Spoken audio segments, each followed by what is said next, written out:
Mobile వినియోగదారులకి కేంద్ర ప్రభుత్వం భారీగా శుభవార్త చెప్పింది. డేటా అవసరం లేని మొబైల్ వినియోగదారులకు ఉపశమనం కలిగించే దిశగా కేంద్ర ప్రభుత్వం కొత్త ప్రతిపాదన తీసుకొచ్చింది. వారి కోసం వాయిస్, ఎస్ఎంఎస్ మాత్రమే ఉండే ప్లాన్స్ మాత్రమే తీసుకురావాలని సూచించింది.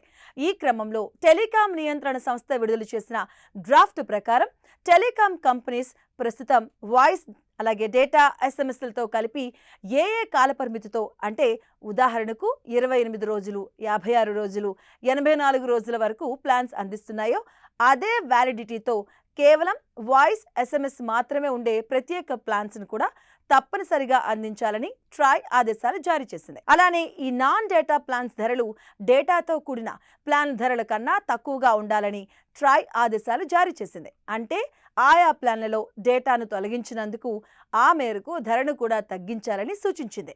దీనిపై స్టేక్ హోల్డర్లు, ప్రజలు తమ అభిప్రాయాలను ఏప్రిల్ 28 నాటికి లిఖితపూర్వకంగా లేదా ఈమెయిల్ ద్వారా సమర్పించవచ్చంటూ ట్రాయ్ సూచించింది.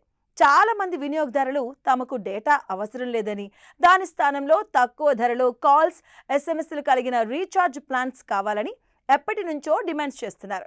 ఇక దీనిని దృష్టిలో ఉంచుకొని ప్రతి టెలికాం కంపెనీ కనీసం ఒక ప్రత్యేక టారిఫ్ వోచర్ను కేవలం వాయిస్, ఎస్ఎంఎస్ కోసం మాత్రమే అందించాలని ట్రాయ్ గతంలోనే ఆదేశాలిచ్చింది.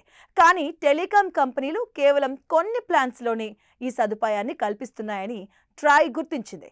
వాయిస్, ఎస్ఎంఎస్లు మాత్రమే కలిగి ఉండే ప్యాక్ల లభ్యత చాలా తక్కువగా ఉంది.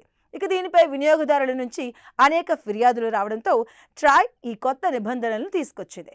ఈ నిర్ణయం అమల్లోకి వస్తే ఇంటర్నెట్ వాడని సాధారణ మొబైల్ వినియోగదారులకు రీఛార్జ్ భారం చాలా వరకు తగ్గే అవకాశం ఉంటుంది.